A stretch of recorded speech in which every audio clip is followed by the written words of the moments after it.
Olá, boa tarde. Hoje é o Dia Internacional de Combate à Corrupção. Só neste ano, a Polícia Federal recuperou mais de 6 bilhões de reais em bens e valores apreendidos. No Jornal da Justiça de hoje, vamos falar sobre a legislação que trata do assunto, os desafios e os avanços para combater a corrupção no país. E você vai ver também. Supremo Tribunal Federal invalida a norma de Roraima que atribuía competência ao Legislativo para julgar contas de órgãos públicos. Sexta turma do Superior Tribunal de Justiça dispensa ex-governador da Paraíba, Ricardo Coutinho, de recolhimento nos fins de semana. Ricardo Coutinho é investigado no âmbito da Operação Calvário pelos crimes de fraude à licitação, corrupção, organização criminosa e lavagem de dinheiro. E ainda na terceira reportagem da série sobre as mudanças no judiciário por causa da pandemia, você vai ver que o Conselho Nacional de Justiça autorizou que a audiência de custódia seja realizada por videoconferência. O CNJ estabeleceu as regras para esse tipo de audiência, com uma instalação de câmeras de 360 graus na sala.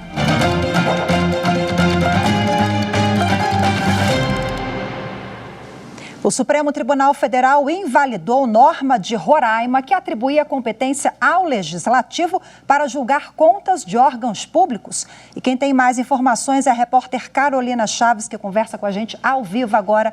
Olá, Carol, muito boa tarde para você.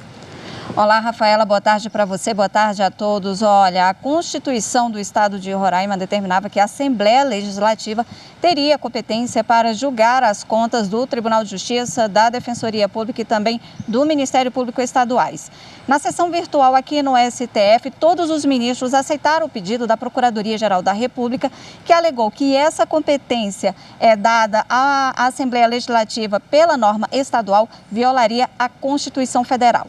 O ministro Marco Aurélio, relator da ação, entendeu que, de acordo com a organização, composição e também atribuições fiscalizadoras, cabe, ao Tribunal de Contas do Estado e não à Assembleia Legislativa julgar as contas do Tribunal de Justiça, da Defensoria Pública e também do Ministério Público de Roraima. Rafaela. Ok, Carol, muito obrigada pelas suas informações. E daqui a pouco tem sessão plenária no Supremo Tribunal Federal por videoconferência. Os ministros voltam a analisar a possibilidade da Fazenda Nacional, de maneira administrativa, inscrever o nome de devedores nos serviços de proteção ao crédito e a decretar a indisponibilidade de bens para o pagamento da dívida. Os ministros do STF vão analisar um conjunto de 6 ações que pedem a inconstitucionalidade de medidas adotadas pela Fazenda Nacional. O relator dos processos é o ministro Marco Aurélio, que foi o primeiro a votar na sessão passada, quando o assunto começou a ser analisado pelo plenário. O meio empregado, ainda que potencialmente adequado à obtenção do fim pretendido, qual é o fim?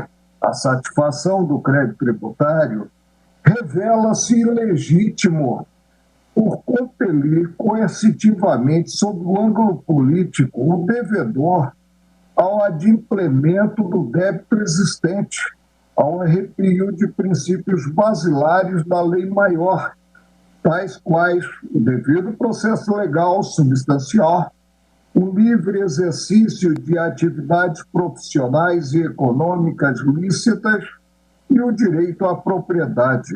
As entidades que entraram com ações no Supremo Tribunal Federal alegam que a Constituição exige que seja aprovada a lei complementar para regular crédito tributário. Por isso, a Fazenda Nacional não pode adotar sanções administrativas por conta própria e nem pedir a indisponibilidade de bens para pagamento de dívidas sem decisão do Poder Judiciário.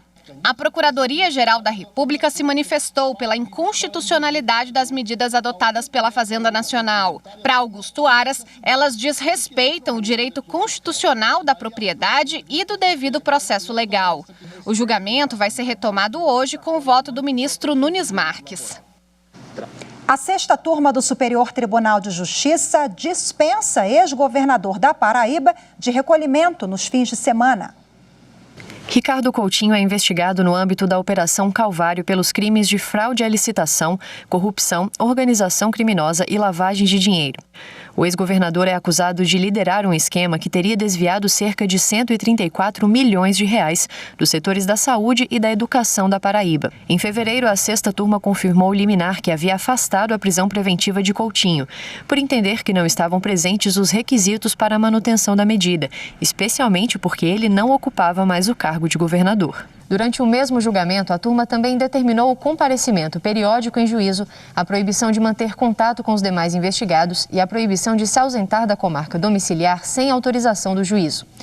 Os ministros autorizaram ainda que o Tribunal de Justiça da Paraíba definisse outras medidas que entendesse necessárias. Em abril, a relatora, a ministra Laurita Vaz, negou habeas corpus em que a defesa contestava as medidas cautelares adicionais determinadas pelo Tribunal Paraibano, como a exigência de que o acusado permanecesse recolhido em sua residência das 8 da noite até as 5 da manhã do dia seguinte. Em outubro, ao julgar agravo regimental contra a decisão da relatora, a sexta turma afastou o recolhimento noturno, por considerá-lo desproporcional. Em embargos de declaração, a defesa alegou que houve omissão no julgamento quanto à medida de recolhimento domiciliar durante os fins de semana e feriados, também imposta pelo Tribunal de Justiça da Paraíba. A ministra Laurita Vaz, porém, verificou que a omissão alegada não foi objeto da petição inicial do habeas corpus, nem do recurso apreciado pela sexta turma, constituindo, assim, inovação de tese. Mas, diante da fundamentação adotada pelo colegiado no julgamento de outubro, quando o recolhimento noturno foi afastado, a ministra entendeu que não é proporcional nem razoável a manutenção do recolhimento nos fins de semana e feriados, e votou pela concessão de habeas corpus de ofício, sendo seguida pelo colegiado. As medidas podem ser novamente fixadas em razão de fato superveniente, desde que de forma fundamentada. Com autorização judicial, a Polícia Federal, em parceria com o Ministério Público Federal, deflagrou hoje a Operação Talha para investigar desvio de recursos públicos no Instituto de Traumatologia e Ortopedia Jamil Haddad, que é um hospital público no Rio de Janeiro. Cerca de 30 policiais cumprem 8 mandados de busca e apreensão em casas e escritórios no Rio de Janeiro e em Brasília. No início da manhã, na casa de um dos investigados, foram encontrados R$168 mil. As investigações começaram em uma operação anterior, batizada de fatura exposta, que apontava que uma organização criminosa desviava recursos públicos destinados ao hospital. Foram encontrados indícios de que um ex-parlamentar federal influenciava na nomeação dos diretores da unidade de saúde em troca de vantagens na marcação de consultas e cirurgias para conhecidos.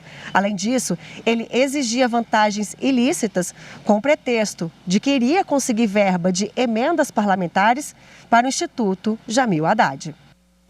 Os investigados responderão pelos crimes de organização criminosa, lavagem de dinheiro e corrupção passiva. E você vai ver a seguir Dia de Combate à Corrupção. Nós vamos falar sobre a data com o secretário nacional de Justiça, Cláudio Panoeiro. É daqui a pouquinho, fique com a gente.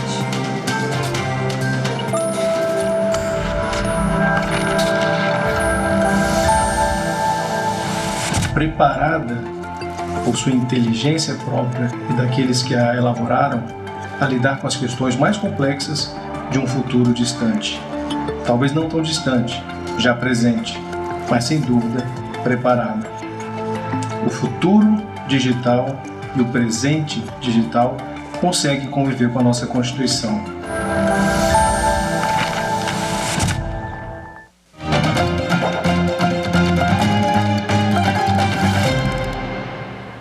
E hoje, dia 9 de dezembro, é Dia Internacional do Combate à Corrupção.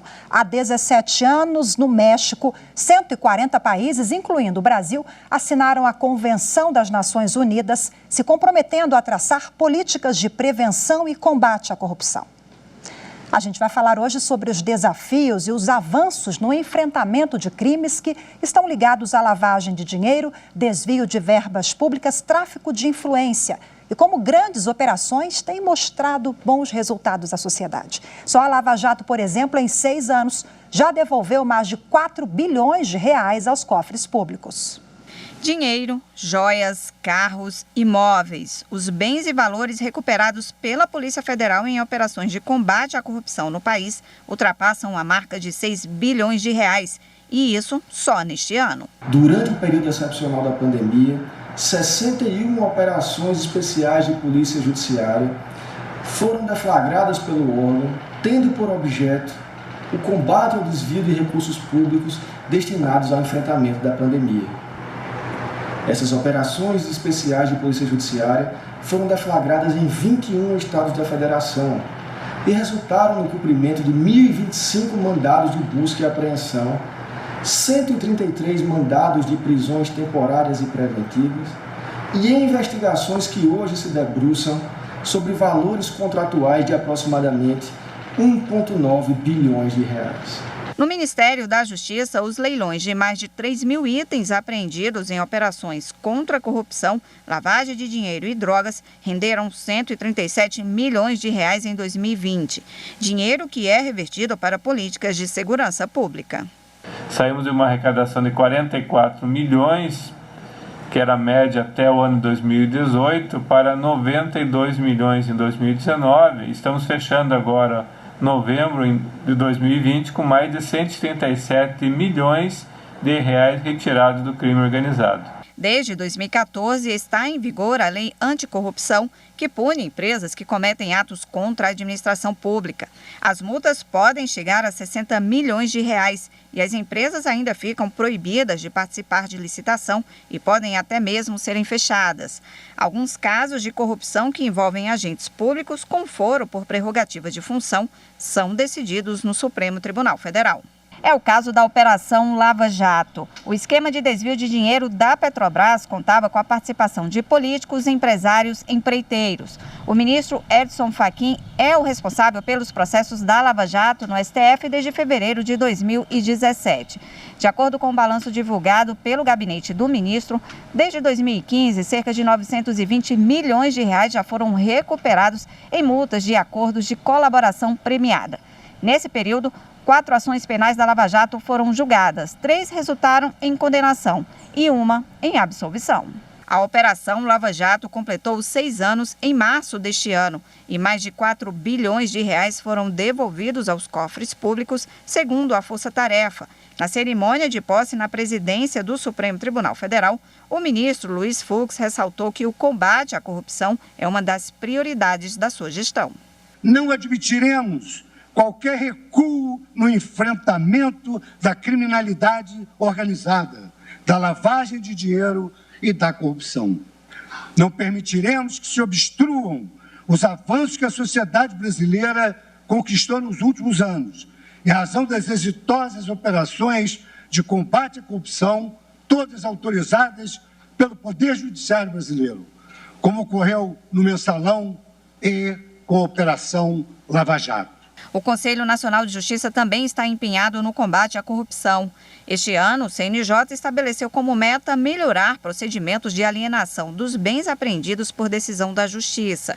E em 2021, o CNJ vai coordenar um grupo para criar mecanismos de compartilhamento de bancos de dados com outros órgãos que trabalham na prevenção e combate à lavagem de dinheiro, corrupção e financiamento ao terrorismo. E nesse Dia Internacional de Combate à Corrupção, o presidente do Supremo Tribunal Federal e do Conselho Nacional de Justiça, o ministro Luiz Fux, escreveu um artigo publicado no jornal Globo de hoje, em que chama a sociedade para uma reflexão, como cada um pode colaborar com a missão fundamental de acabar com o vírus social da corrupção no país. O presidente do STF e do CNJ, ministro Luiz Fux, abre o artigo fazendo um panorama dos danos provocados pela corrupção que, segundo ele, não se restringe a um país ou região. Fux destaca ao longo dos anos o movimento de internacionalização do combate a este crime por meio de convenções e tratados. Em 3 meses à frente do Conselho Nacional de Justiça, destaca que o enfrentamento à corrupção é tratado com total prioridade e ressaltou importantes iniciativas e parcerias do Conselho, entre elas a preservação do sigilo das interceptações, renovação das normas que orientam o Judiciário para evitar a contaminação em massa pela Covid-19 nas penitenciárias e no sistema socioeducativo, resolução que permite que juízes compartilhem informações em diferentes ramos do judiciário, além do estímulo de criação de varas colegiadas para o combate a organizações criminosas. E para falar sobre o assunto, eu converso agora ao vivo com o secretário nacional de Justiça do Ministério da Justiça e Segurança Pública, Dr. Cláudio Panoeiro. muito obrigada por participar conosco mais uma vez. Boa tarde para o senhor, seja bem-vindo ao Jornal da Justiça. Boa tarde, eu que agradeço o convite. Como nós acompanhamos agora o artigo publicado hoje pelo presidente do STF, ministro Luiz Fux, ele destaca que o enfrentamento ele é tratado como prioridade. E eu sei que é assim também no Ministério da Justiça. Eu queria que o senhor elencasse para a gente quais são as ações que estão sendo traçadas para combater esse tipo de crime, essa prática no Brasil, secretário.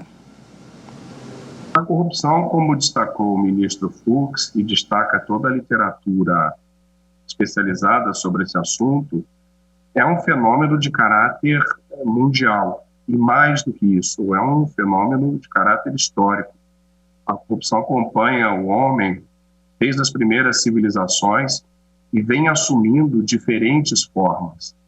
Essa diversidade de formas e modos de atuação faz com que a corrupção seja um fenômeno transversal, ou seja, não se restrinja unicamente a uma área de conhecimento específico e multidisciplinar, porque os atos de corrupção não se resumem unicamente a uma subtração que se faz no patrimônio do Estado, como, por exemplo, de colocar a mão no caixa do Estado e tirar um punhado de dinheiro.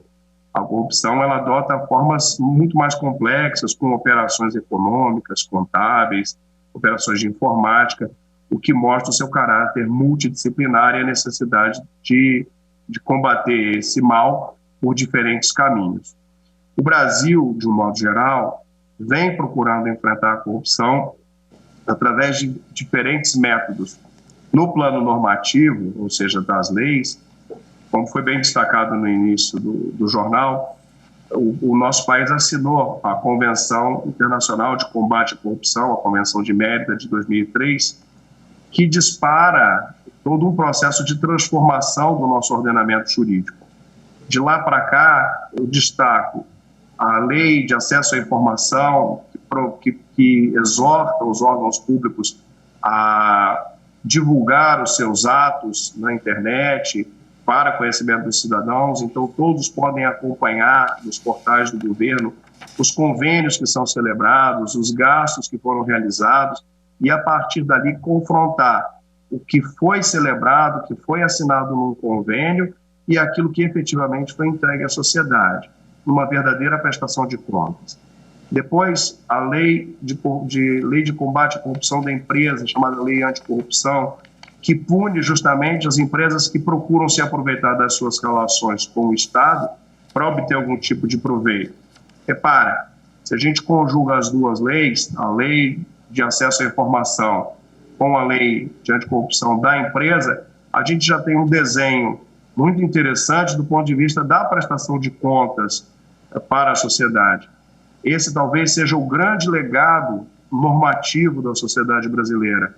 O Estado que se revela aos seus cidadãos, que revela os seus atos, as suas entranhas à sociedade, para que a sociedade possa acompanhar aquilo que é realizado com o seu dinheiro. Essas acho que são as principais ações do ponto de vista normativo. Existem outras que são de caráter executivo. Se você quiser, eu posso avançar sobre elas. Secretário, eu quero que o senhor avance sim e junto com essas outras iniciativas explique para a gente o que é a Estratégia Nacional de Combate à Corrupção e à Lavagem de Dinheiro e como ela funciona, está dentro de tudo isso que o senhor já expôs agora? Bom, a Estratégia Nacional de Combate à Corrupção e Lavagem de Dinheiro, a ENCLA, ela foi criada em 2003, sua primeira edição, a partir daí justamente nesse contexto da Convenção Internacional de Combate à Corrupção. A ENCLA é hoje a principal rede de articulação institucional no combate à corrupção no Brasil. Explico. Quando eu falo em rede, significa que da ENCLA participam diferentes órgãos públicos. O CNJ participa, o Ministério da Justiça, o Banco Central, a Receita Federal, a Advocacia Geral da União, a Polícia Federal, todos aqueles órgãos que, de alguma maneira, atuam com matérias que de algum ponto de vista, tocam o tema da corrupção, participam da ENCLA. Nessa participação, o que eles fazem? eles debatem ações políticas públicas que possam aperfeiçoar o nosso ordenamento, aperfeiçoar a nossa gestão pública para o enfrentamento da corrupção. Então, são propostas, cada ano, algumas ações que devem ser debatidas entre os membros da ENCLA e, ao final do ano, essas ações são aprovadas como iniciativas que serão implementadas no ano seguinte. Nos 18 anos de existência da ENCLA, foram produzidas 300 ações. Nesse ano de 2020, foram produzidas 11 ações que serão executadas no ano que vem. O que eu destaco das ações da ENCLA que ficaram como produto para a sociedade brasileira? O primeiro deles, do ponto de vista mais recente, a criação das delegacias de combate à corrupção nos 27 estados brasileiros, a criação de uma rede entre essas delegacias e o próprio governo federal, uniformizando a atuação, uniformizando as políticas públicas de combate à corrupção. Além disso, programas de capacitação desses agentes para que todos tenham o mesmo nível de conhecimento. Então, se criou o Plano Nacional de Lavagem de Dinheiro, onde são estudadas as técnicas para identificar os atos de lavagem de dinheiro, e isso com um padrão Brasil, podemos chamar assim, a partir dessa universalização. Também existe a previsão de que nessa plataforma de um plano nacional, cursos de capacitação. Já foram capacitados pela ENCLA durante esse período 20 mil policiais civis brasileiros. Repara o número, 20 mil policiais. E a ENCLA hoje já ganha foros de internacionalidade, porque já foram ministrados cursos para agentes policiais do Paraguai, Peru, Colômbia, Bolívia e Angola, justamente pela compreensão de que o combate à corrupção é um fenômeno que deve ser atacado do ponto de vista mundial e não restrito ao Brasil. Os números são, de fato, os números são significativos, né? E é bom que o senhor elencou aqui todos os avanços, as iniciativas, as estratégias tomadas por todos os atores envolvidos. Eu acho que isso também é muito interessante destacar, né, secretário? O tema rende um programa inteiro, ficaríamos aqui conversando bastante sobre essa questão, que é um dia de reflexão também para a sociedade, para o cidadão também, como falamos aqui antes do jornal, né? Mas muito obrigada pela sua participação. Eu conversei ao vivo com o secretário nacional de Justiça do Ministério da Justiça, Dr. Cláudio Panoeiro. Até a próxima. Boa tarde para o senhor. Boa tarde, obrigado. E você vai ver no próximo bloco videoconferência para audiências de custódia. É o destaque da terceira reportagem da série especial sobre as mudanças do Poder Judiciário com a pandemia da Covid-19. Eu volto já já.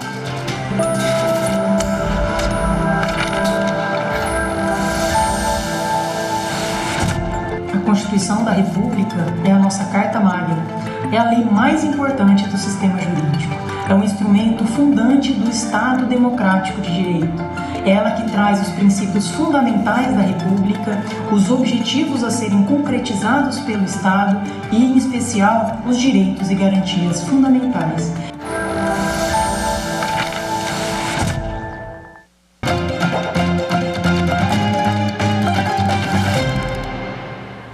A fim de evitar a propagação da Covid-19 em unidades prisionais, o Conselho Nacional de Justiça aprovou este ano uma resolução com algumas recomendações para serem adotadas por tribunais e magistrados. Dentre elas, o uso da videoconferência para as audiências de custódia, aquelas em que o juiz avalia se houve ilegalidade na prisão em flagrante.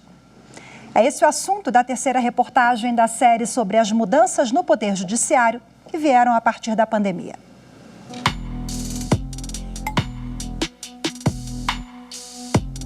Muita gente num só lugar. Segundo os profissionais de saúde, um grande risco de contaminação pelo vírus que já provocou a morte de quase 1,5 milhão de pessoas no mundo. Agora imagine a situação de milhares de presos nas cadeias e de menores infratores em centros socioeducativos.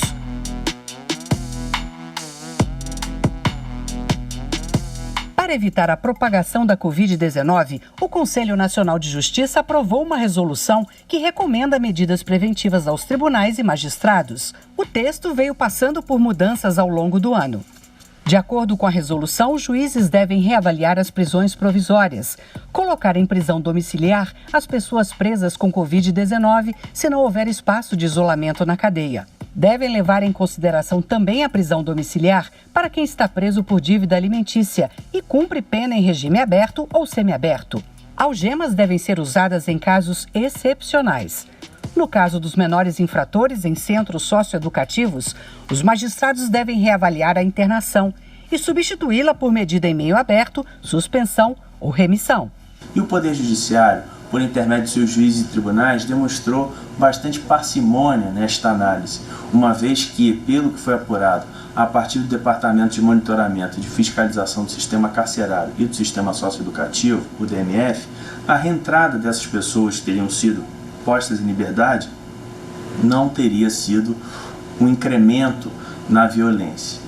O Judiciário também adotou a videoconferência para a audiência de custódia, aquela em que o juiz avalia se houve ilegalidade na prisão em flagrante em até 24 horas depois que ela ocorre.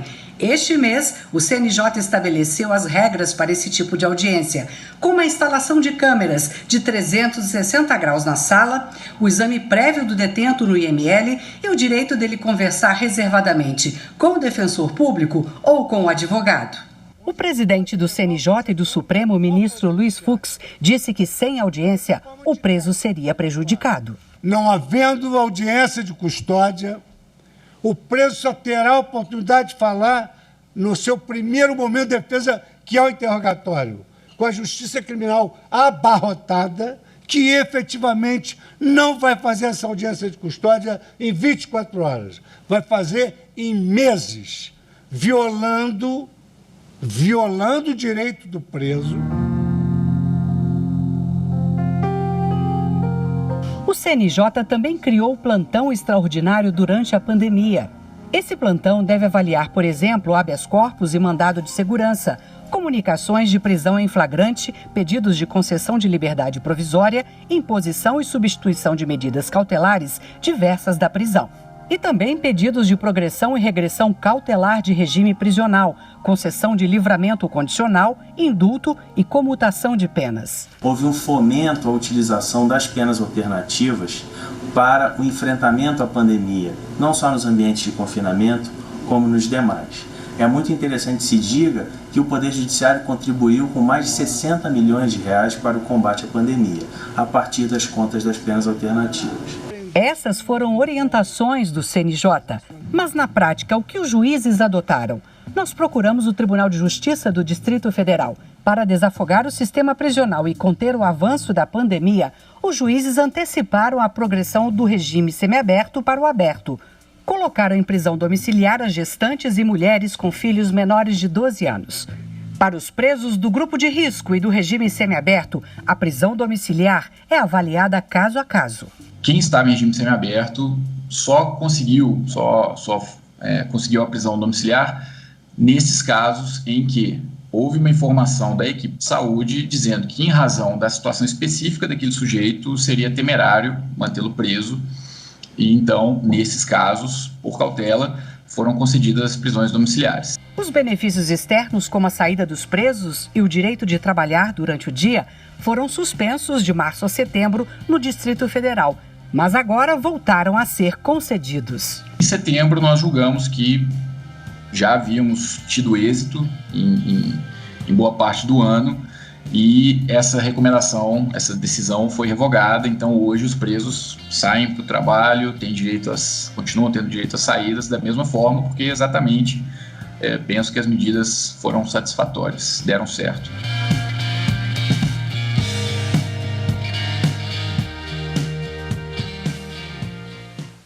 Hoje ficamos por aqui. Obrigada pela companhia. Ótima tarde para você.